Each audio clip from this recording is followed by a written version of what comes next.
Good morning, everyone. This is Jason Hu. I would like to share this paper, Plastic in the Deep Sea, a global estimate of the ocean floor reservoir. So this paper is published on Deep Sea Research Part 1, Oceanographic Research Papers. We may be familiar with some of the author, Rochman, Denise Hardesty, and Wilcox. So they are leading experts in this marine debris field. So thank you, Zhongxu, for suggesting me to read this paper, and I so think it's really interesting and learns a lot. So I'll start from the abstract. The exponential increase of plastic pollution, coupled with a reliable global waste management system efficiency, has resulted a large amount of plastic waste entering the ocean every year. Although we know millions of tons of plastic have entered the oceans, we do not yet understand the pattern of its accumulation across space, nor the driver of these patterns. The deep ocean is expected to be a resting place or a reservoir for most plastic pollution. Here, we conduct a rigorous systematic review of previous published datasets to synthesize our understanding of macroplastic pollution, which is larger than 5 millimeters on the ocean floor.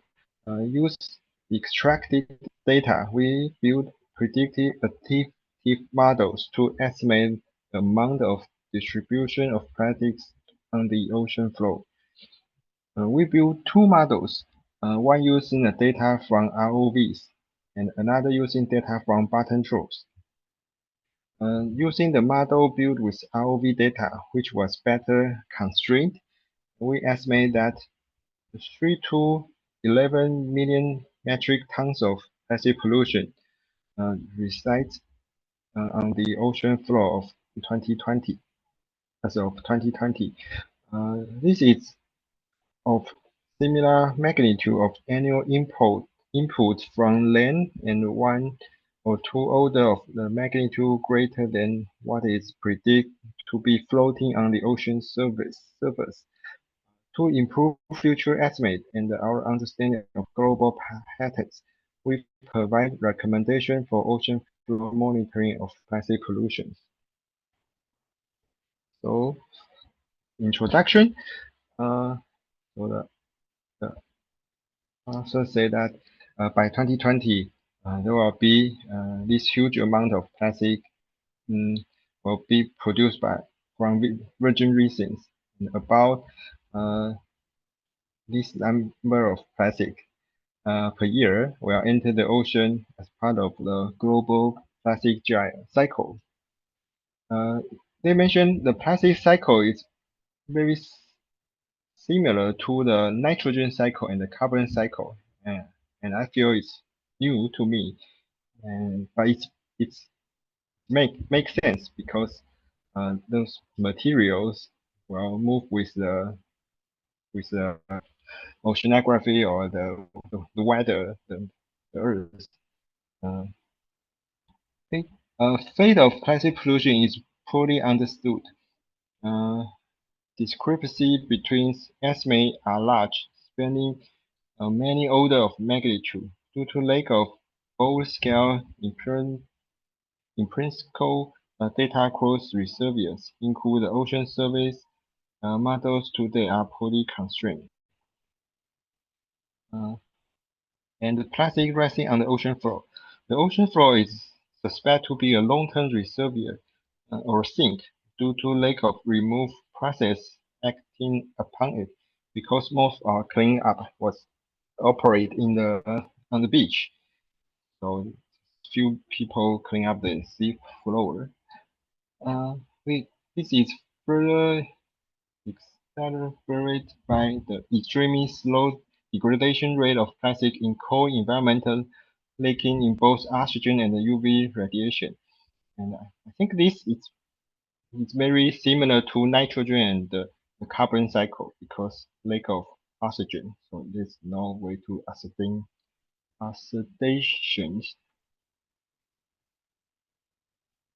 And regional studies shed light on plastic accumulation in specific location and the simulation of vertical transport allow extrapolation to predict benthic contamination. Today, we lack of holistic assessment of the global distribution and overall importance of the ocean floor as a global reservoir. So we synthesize empirical data from peer-reviewed literature to build a predictive model of the extent and the spatial distribution of plastic pollution on the ocean floor at a global scale. We also consider driving force relevant to the transport and the accumulation of plastic in deep sea ocean. So the method, so they try to collect a lot of literature from the Web of Science. So these are the keywords they use: marine debris, plastic debris, microplastic, and also some some keyword like ocean floors, like that. This figure shows how they generate, or how they it's a chat flow called Prisma that to introduce how they I don't know, I can explain. At the beginning, they're collecting like 3,500 papers, but in the end, they only use 41 papers because uh, a lot of paper don't have enough data. The data they need. For example, they want the data of sampling method, location, size, and abundance of plastic, or like count or mass of the plastic, the latitude and longitude. So thousands of papers don't have this information. So finally, they only use 41 papers, and 30 paper use ROV, and 25 paper use TROll.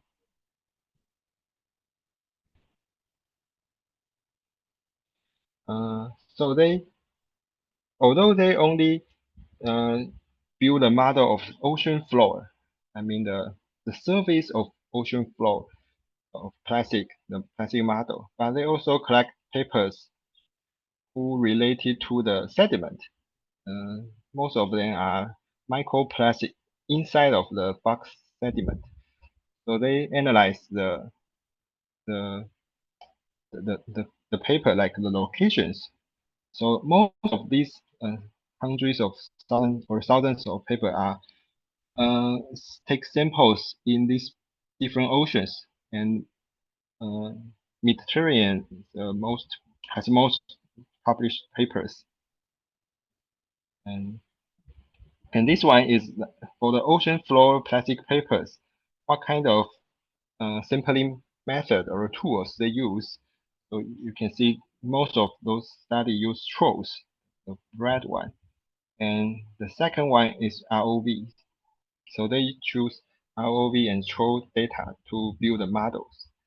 And about the sediment, they don't build a model of plastic sediment in the world oceans, but also they have analyzed the composition of different oceans or different sampling tools, like the grab sample, or some dredging, some different equipment they collecting the microplastic in the sediment.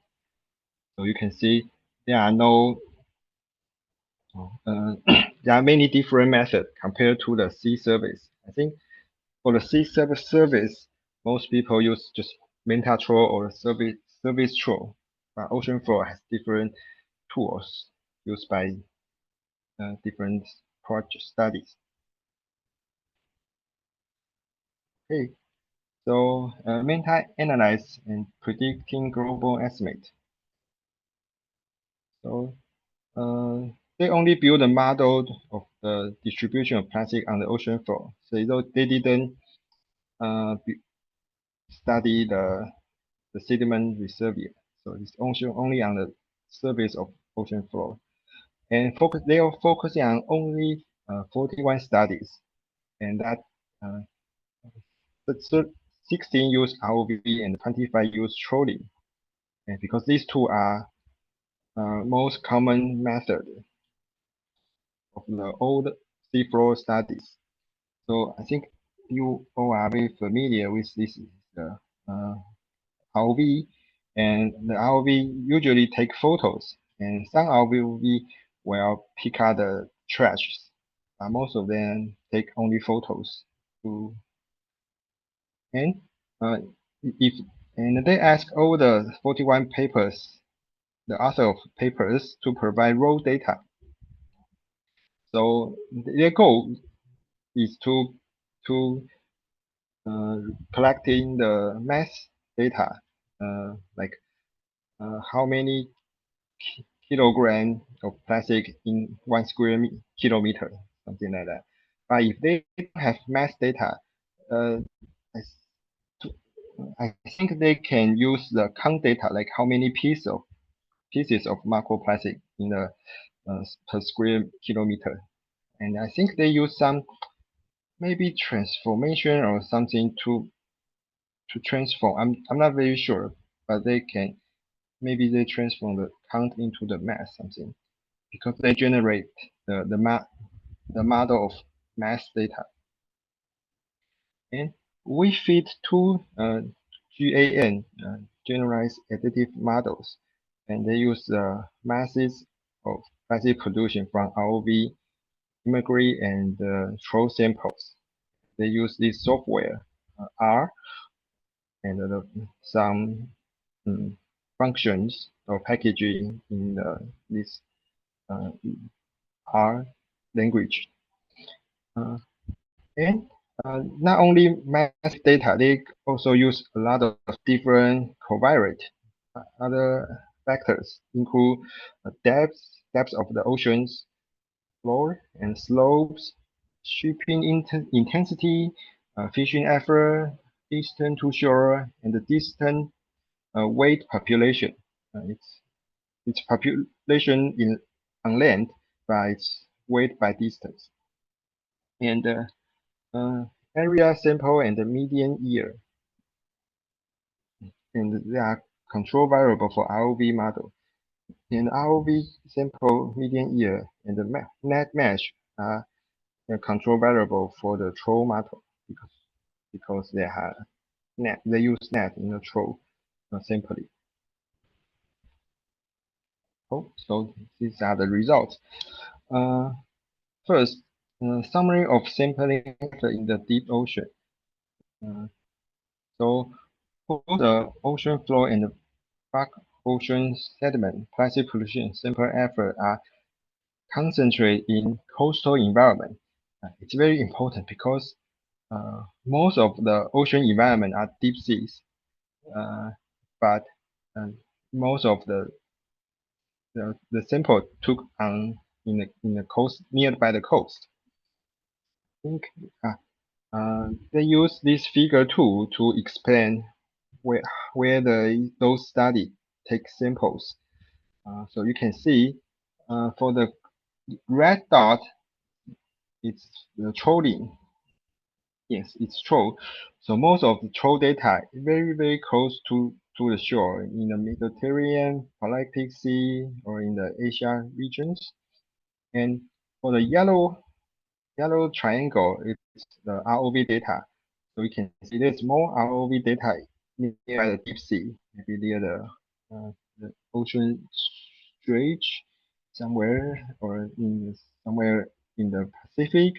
But most of those ROV still very close to shore. So they will bring some bias for the models. I will explain later.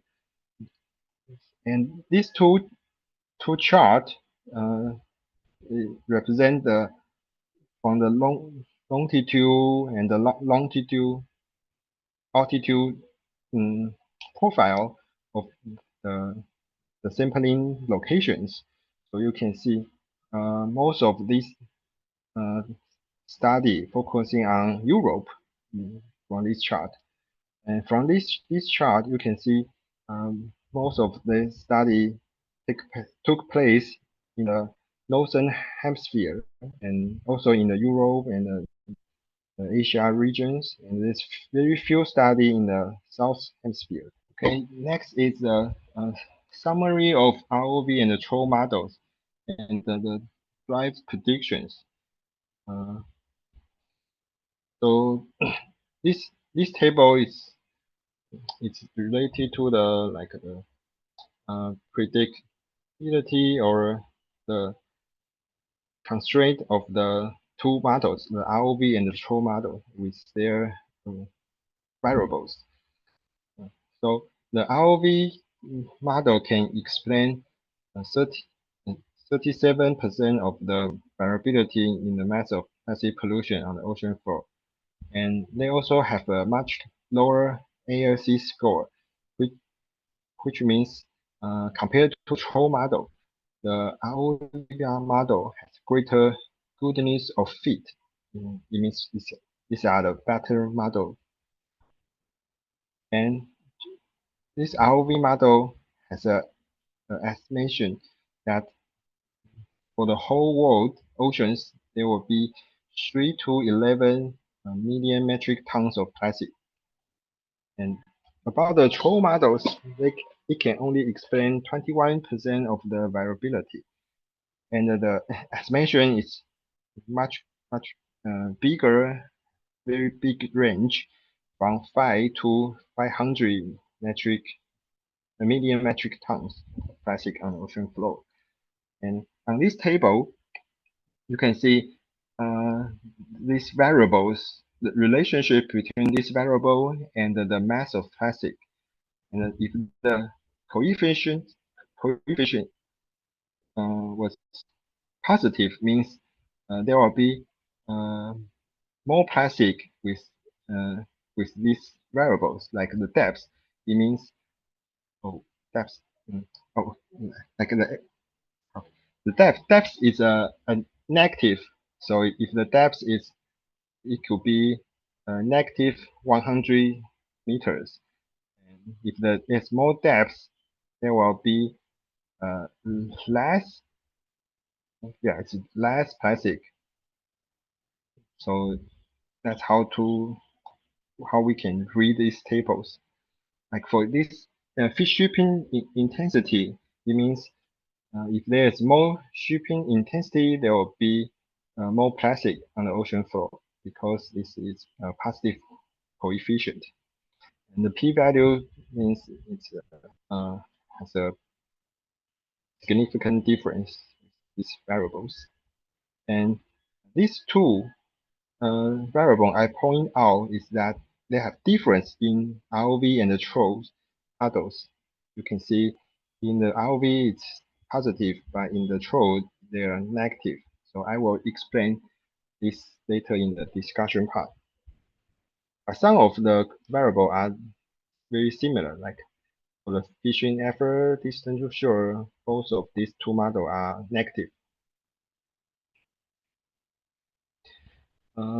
Okay, so in the supplemental materials, they mentioned this distant wave population density was significantly correlate to a plastic mass on the ocean floor. So for the ROV model, if there is to my understanding, if there is more far away from the land, and also if there is more population on the land area, there will be more plastic, and the plastic as a there will be more plastic if there's more people live in the coast east land, thing like that. And you can see this ROV model has more constraint they have a better predictions compared to the troll model because this part is very wide. So the authors said that a large distance human population have the largest impact on plastic density as the sampling locations. So so this is I think is the most important figures in the paper because they use the ROV model to draw this heat map of the world ocean floor, the density of microplastic. So you can see the color means in the density of how many kilogram of plastic in 1 square kilometers. And the highest this density is in the Polatic Sea here, which is in 1 kilometer there will be 1,700 kilogram of plastic. A big amount of plastic. But for the troll model, it's very different. You can see these two heat map. It's very different, and I think it's also very interesting. And you can see for the troll models, the heat map, there's less plastic near shore, and there's more plastic in the deep sea. But they don't have solid data from the deep sea because most of the troll took place in the coastal area. So that's why this troll model is less reliable compared to the ROV models. So in the discussion part, they compare the reliability of two models.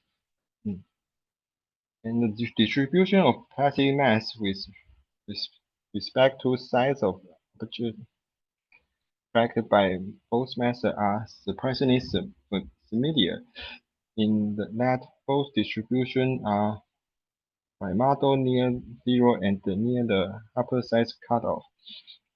Means for the ROVs, the ROV take many photos underwater imagery, so you can have the size chart of all the plastic the ROV found, and you can see most of the items was very small, and some of them are very big. And compared to the troll study, also very similar.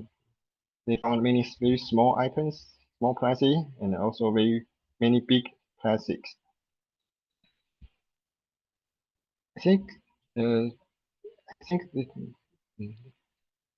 this result is caused by the tools they use, because for the trolls they have an opening of the troll net. So if something bigger than this size, they will cannot enter in the net, but others, many big items were accumulate in the net. And there's a strong bias in the troll sampling data, as trolls are limited to deployment in shallow, relative flat region on the ocean floor. So you can see this right hand side. These are the ROV. So for the green area means they have a better reliability of their models because they have data from these depths or these oceans. Like maybe they are both shallow water and the deep sea, and they have data from use ROV in this region, so they can have better prediction in this green area. But for the red area, probably they have to some kind like to guess or to have a roughly estimate. And compared to the troll, because most of the troll was took place very close to the shore, so most part of the ocean they don't have better predictions. They can only have better prediction in very small areas. So that's why the two models are so different. And they think that the ROV model is more reliable because not only operate in the shoreline coastal, but also have some deep sea data to build the models. So discussion drivers of accumulation. So because they have they compare with the plastic mass with other many factors. So I separate why there is more plastic in the ROV model and why there is more plastic in the troll model. So if there is more shallow waters, there will be more plastic. And if there is more deeper waters, there is more plastic in the troll model. So this is very, very different. And there are other things probably because most troll can operate beyond 200 meters. So they don't have data for the deep sea. That make this bias. But the also mentioned some other study found if there's a smaller slopes and some deep underwater canyons or valleys, there may be collecting some seafloor plastic. And for the ROV model, there will be more plastic if there's close to shipping traffic.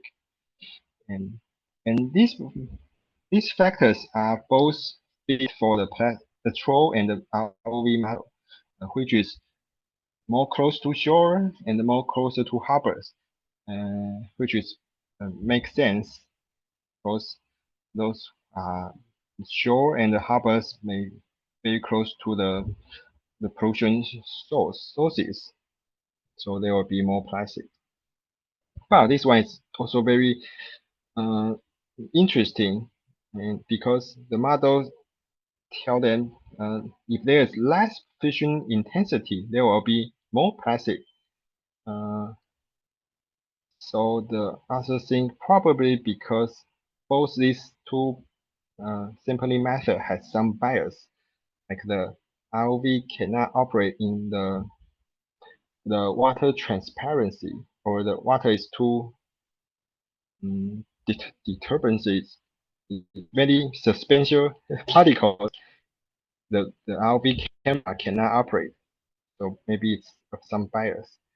And they also discuss maybe it's a result by the behavior of fishermen, because if fishermen use troll net, some fishermen will bring the plastic on the boat to the land or dump the plastic doing their way back to the harbor something.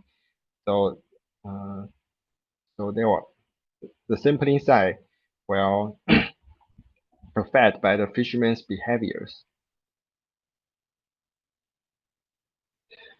Okay, so discussion magnitude of reservoir estimate. So the lower bound and the upper bound of our estimate, which is 3 to 11 million metric ton, are within the same mode of the magnitude, and this uncertainty range is small relative to other reservoir estimate. It means compared to the sea surface or other ocean environment, the seafloor is relative more conserved. The range is relatively small. And they also provide a concept that not all data is good data, but researchers should not feel that the need of to use all of the data that is at their disposal, especially if the quality of the data set precludes it from being useful for a given purpose.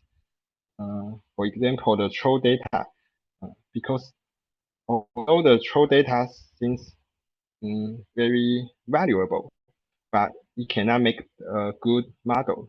So they said, if the data is not good enough or it's not useful for their prediction or models, they have to give out or to exclude those data. Like in this case, the troll data has some bias, so they cannot make a better models. So they can only use the ROV data. Hey, the next one, we need more sampling of the ocean floor. Sampling that covers a greater diversity of the ocean topographic and habitat. But the other ocean also knows that it will be very, very expensive, and they suggest that maybe this kind of seafloor plastic project can co-monitoring with other variables.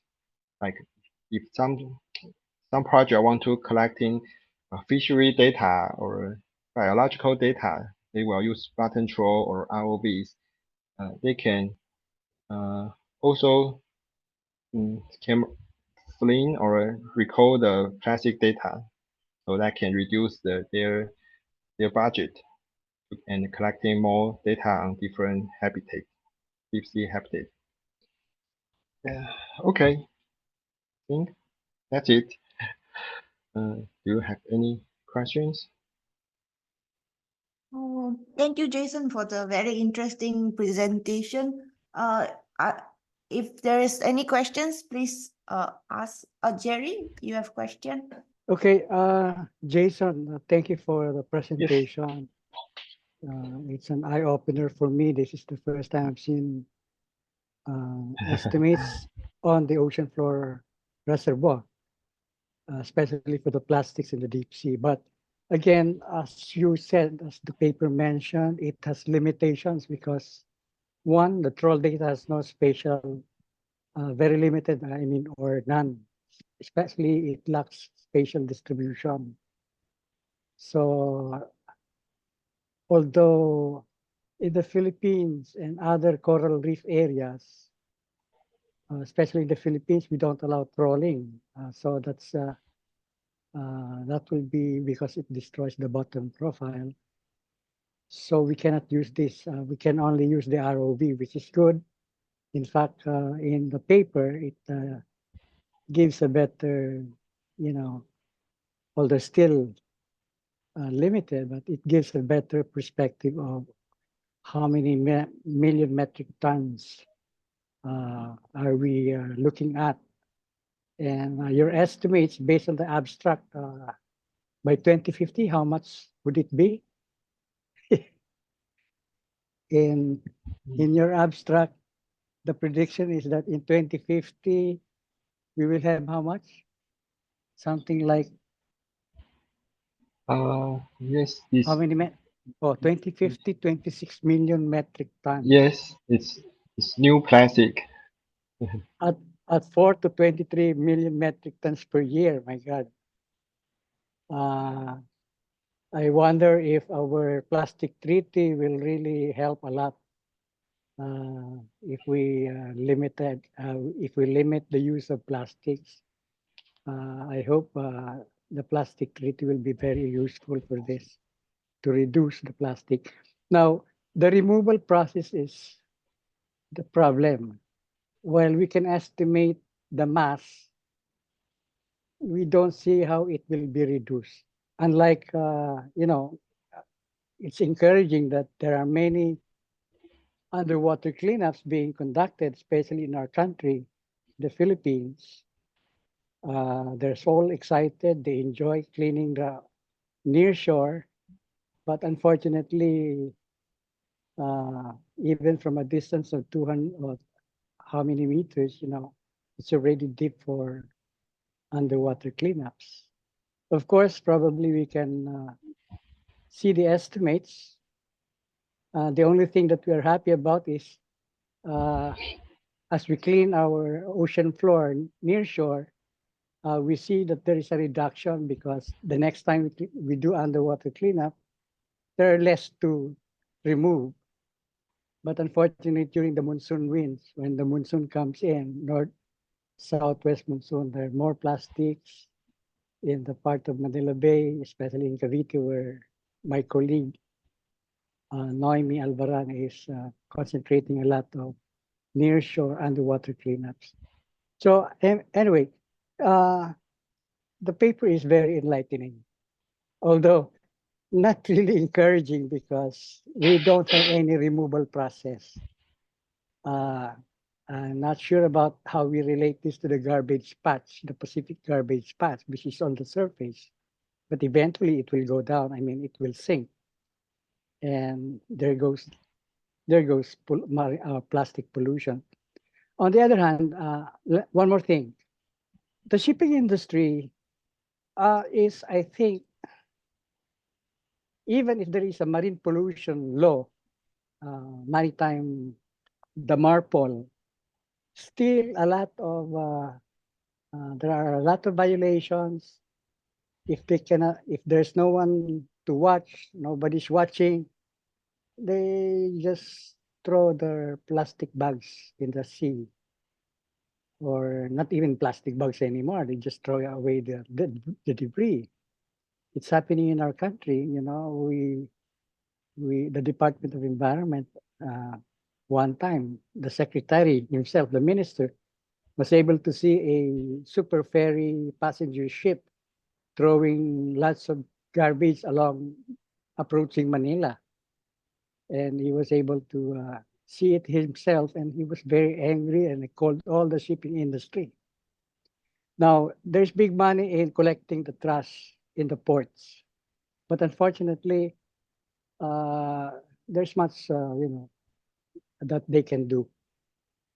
So I wanted to share this because I want to, I can use some of these estimates to alarm people, saying that, if we don't really stop throwing our garbage in the sea or near the sea or in our storm drains, we will be increasing this by several million metric tons per year, or, and this will be very bad for our next generation or future generation. Thank you, Jason, for the paper, and thank you very much. Thank you, Jerry. Thank you. Thank you. Are there any other questions from participants?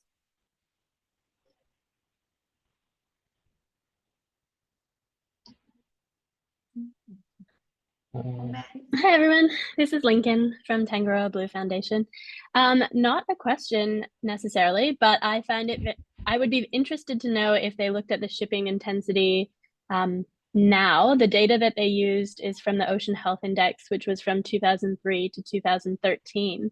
So I'm curious how their models would look or change using an updated shipping intensity, because we know that there was quite a variation in the shipping intensity as it's been growing over the years, but also during periods like COVID, whether they would find any impact on their models associated with that. So just thought I'd put that in there.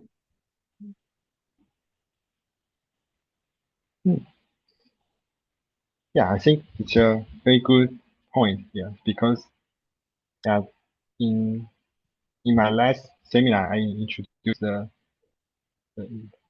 global, I forgot the name of the data set, but they discover some AI technique to analyze the shipping heat map of the world. So it'll be interesting. They use new data set. But I think the ROV data they use is very limited for me, because it's only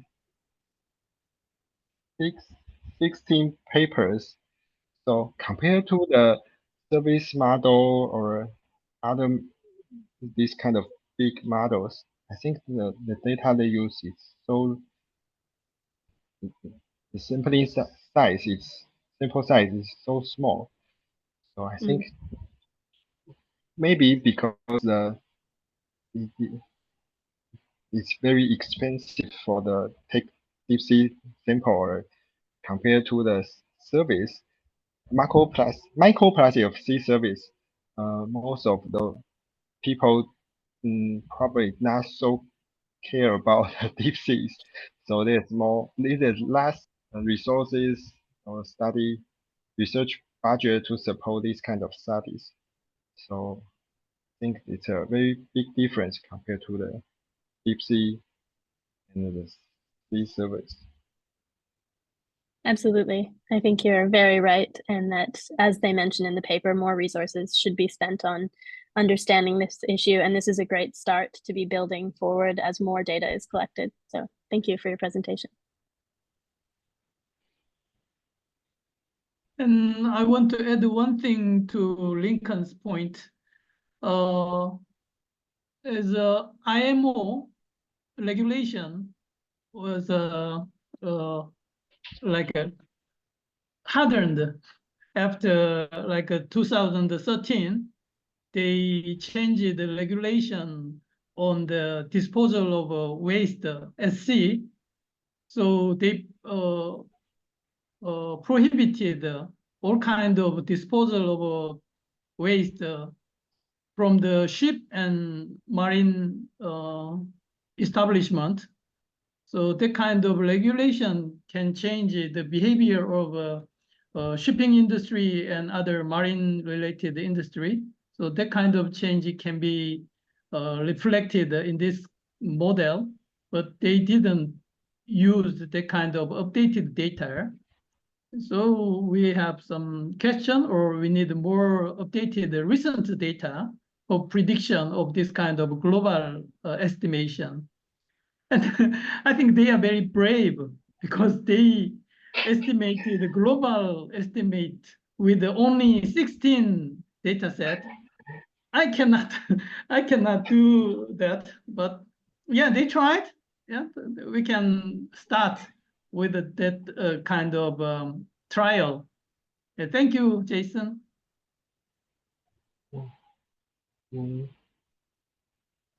Thank you.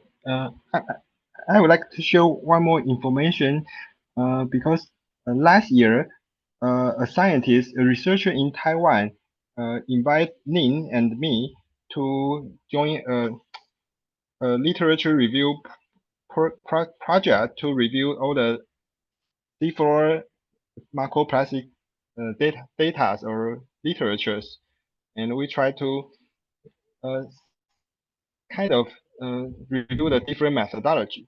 But the writing project was, I think, it's temporarily stopped because we found there's so many different sampling methods, and the result is so difficult to compare between each other, because some will use diving, some use ROV, the type of ROV are distant, and because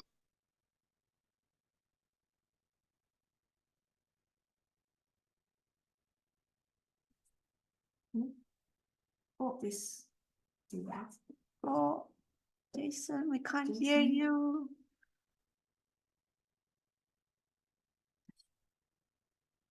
Oh, is it only our side, or can nobody hear Jason? I think we lost him. Oh no. Yeah, I can't hear him. We lost the signal. Oh no. Oh. Okay. You can hear Internet everybody. connection is not good in Taiwanese side. Oh yeah, because of the earthquake, maybe. Yeah, a recent earthquake maybe disrupted some of the communication.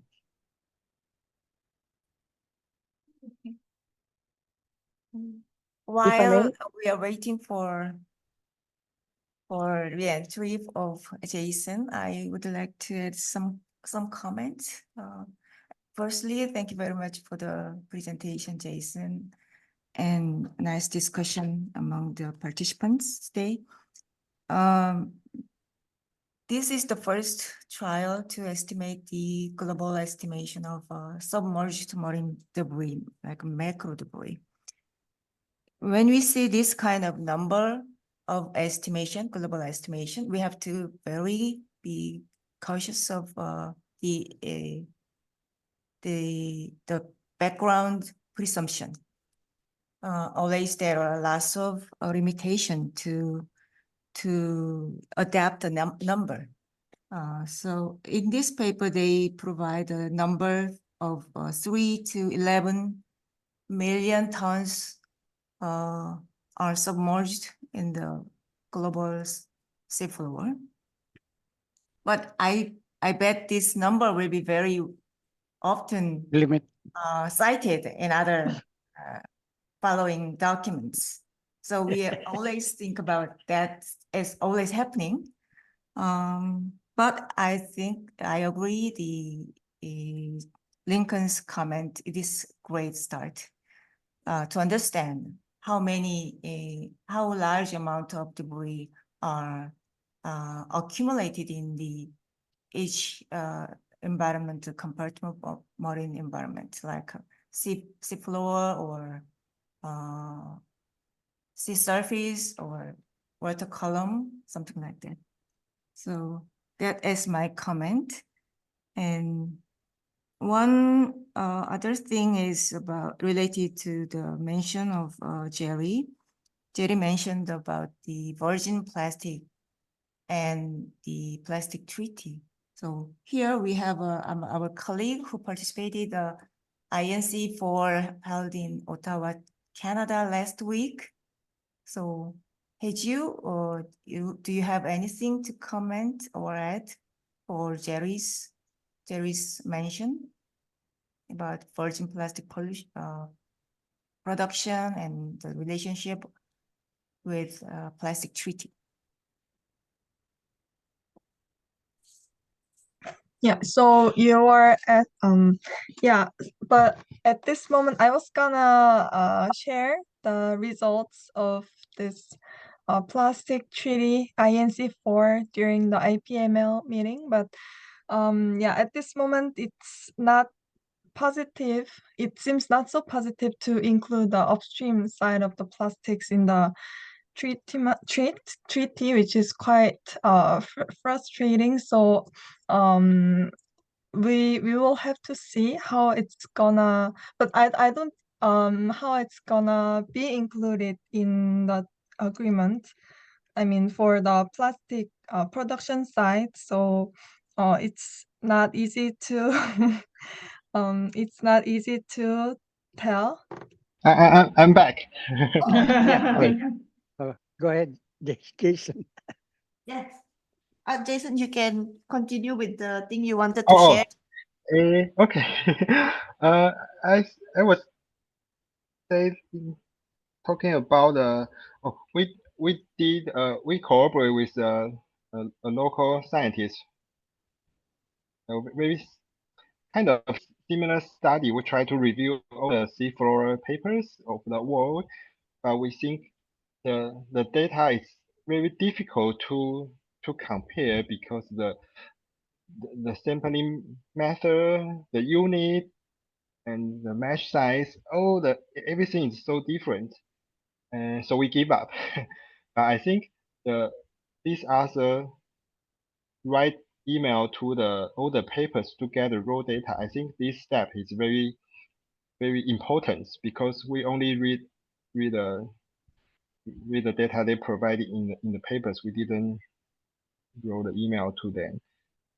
So I will share this paper to our team, and maybe can provide them some new insight. Thank you. I was thinking that the authors really did start here, but because of the massive space, of the ocean floor, there should be more concentration near the shore areas for more concise or more concentration of samplings. Compared to the deep oceans, well, the productivity is not anymore as much that will affect our food security. But near the shore, it affects so much the integrity of our producing organisms, the fishes, the coral reefs. So in areas with the concentration like this, especially in Southeast Asia, there should be more in samplings. Like in Indonesia, it has the biggest coral reef,